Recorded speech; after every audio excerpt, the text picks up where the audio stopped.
പറയുക. പള്ളികൾക്ക് ചില ആണികളുണ്ട് എന്ന് പറഞ്ഞതിനെ കുറിച്ച് പണ്ഡിതന്മാർ പറഞ്ഞത്, ആണി എന്ന് പറഞ്ഞാൽ ഒരു ടെന്റ് അടിക്കുമ്പോൾ അത് നിലനിൽക്കാൻ വേണ്ടി അല്ലെങ്കിൽ ആ ആണി താഴ്ത്തി അടിക്കും. പള്ളിയുമായി ബന്ധപ്പെടുന്ന ആളുകൾ പള്ളിയുടെ ഇമാറത്ത് അതിനെ പരിപാലിക്കുന്ന ആളുകൾ ആണികളെ പോലെയാണ് എന്ന് പറഞ്ഞാൽ അവർ ദീനിൽ ആ പള്ളിയുമായി അവർക്ക് വലിയ ബന്ധമുള്ളത് കൊണ്ട് ദീനിൽ അവർ ഉറച്ചു നിൽക്കും. ആ ആണി എത്രത്തോളം ഭൂമിയിലേക്ക് ആണ്ടിറങ്ങിയിട്ടുണ്ടോ എന്നതുപോലെ അവർക്ക് ദീനിൽ ഒരു സബാത്ത് ലഭിക്കും. അതേപോലെ തന്നെ ഒരു ടെന്റിനെ നിലനിർത്തുന്ന ആണികൾ എന്ന് പറയുന്നത് അതിന്റെ മറ്റു ഭാഗങ്ങളെ കൂടി നിലനിർത്താൻ അതിന്റെ നിലനിൽപ്പിനെ സഹായിക്കുന്ന ഒന്നായതുകൊണ്ട് തന്നെ മസ്ജിദുമായി ബന്ധപ്പെടുന്ന ആളുകൾ അവരുടെ സബാത്തിനെ മാത്രമല്ല മറ്റുള്ള ആളുകളുടെ ഇസ്തിഖാമത്തിനെ കൂടി സഹായിക്കുന്ന ആളുകളാണ്. അവർ സ്വയം ദീനിൽ ഉറച്ചു നിൽക്കുമെന്ന് മാത്രമല്ല മറ്റുള്ള ആളുകളെ കൂടി ആ ദീനിൽ ഉറച്ചു നിർത്താൻ സഹായിക്കും. ഇങ്ങനെയുള്ള ചില ആളുകൾ പള്ളികൾക്കുണ്ടാകും. ഏതൊരു മസ്ജിദിനും ആ മസ്ജിദുമായി ബന്ധപ്പെട്ട് പ്രവർത്തിക്കുന്ന, അവിടെ കൂടുതൽ സമയം ചെലവഴിക്കുന്ന, ആ മസ്ജിദിൽ ഒരുപാട് സമയം ചെലവഴിക്കുകയും അവിടെ ഇബാദത്തുകളിൽ മുഴുകുകയും അതിന്റെ ഇമാറത്ത് അതിന്റെ പരിപാലനത്തിൽ ശ്രദ്ധിക്കുകയും ചെയ്യുന്ന ചില ആണികൾ പള്ളികൾക്കുണ്ട് എന്ന് നബി സല്ലല്ലാഹു അലൈഹി വസല്ലം പറഞ്ഞതിന് ശേഷം പറഞ്ഞു, അൽ മലായികതു ജുലസാഉഹും, മലക്കുകളായിരിക്കും അവരുടെ കൂടെ ഇരിക്കുക. അത്തരം ആളുകളുടെ കൂടെ ഇരിക്കാൻ മലക്കുകൾ ഉണ്ടാകും എന്ന് നബി സല്ലല്ലാഹു അലൈഹി വസല്ലം പറഞ്ഞു.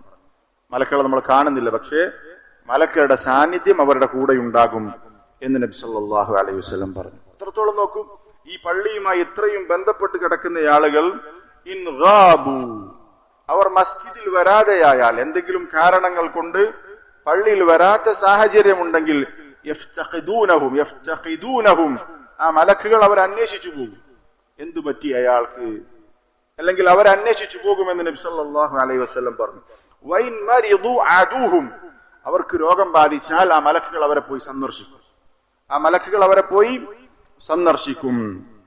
വൈൻ കാനൂ ഫീ ഹാജത്തിൻ അനൂഹും, അവർക്ക് എന്തെങ്കിലും ആവശ്യമുണ്ടെങ്കിൽ മലക്കുകൾ അവരെ സഹായിക്കുമെന്ന് മുഹമ്മദുൻ സല്ലല്ലാഹു അലൈഹി വസല്ലം. മലക്കുകളോട് നമ്മൾ സഹായം ചോദിക്കാൻ പാടില്ല, പക്ഷേ ഈ പറഞ്ഞതുപോലെ മസ്ജിദുമായി ബന്ധപ്പെടുന്ന ആളുകൾക്ക് മലക്കുകളുടെ സഹായമുണ്ടാകും. അല്ലാഹു തആല മലക്കുകൾ അതിനുവേണ്ടി നിശ്ചയിച്ചിരിക്കുന്നു അവരെ സഹായിക്കാൻ. അവർക്ക് എന്തെങ്കിലും ആവശ്യമുണ്ടെങ്കിൽ ആ മലക്കുകൾ അവരെ സഹായിക്കും എന്ന് നബി സല്ലല്ലാഹു അലൈഹി വസല്ലം പറഞ്ഞു. അപ്പൊ നോക്ക്, മസ്ജിദുമായി ബന്ധപ്പെട്ട് കിടക്കുന്ന ആളുകൾക്ക് ലഭിക്കുന്ന ഇതിൽ ദുന്യവിയായ ശ്രേഷ്ഠതയുമുണ്ട്. എന്നിട്ട് നബി സല്ലല്ലാഹു അലൈഹി വസല്ലം പറഞ്ഞു, ثم قال جليس المسجد على 3 خصال, പള്ളിയിൽ ഇരിക്കുന്ന ഒരാൾക്ക് 3 കാര്യങ്ങൾ പ്രധാനമായും ലഭിക്കും.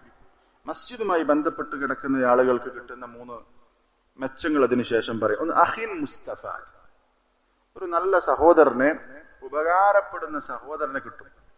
നോക്ക്, നമ്മൾക്കൊരു നല്ല ബന്ധം സ്ഥാപിക്കാൻ ആഗ്രഹിക്കുന്നുണ്ടെങ്കിൽ എവിടെയാണ് അയാളെ കിട്ടുക? മസ്ജിദിലാണ്.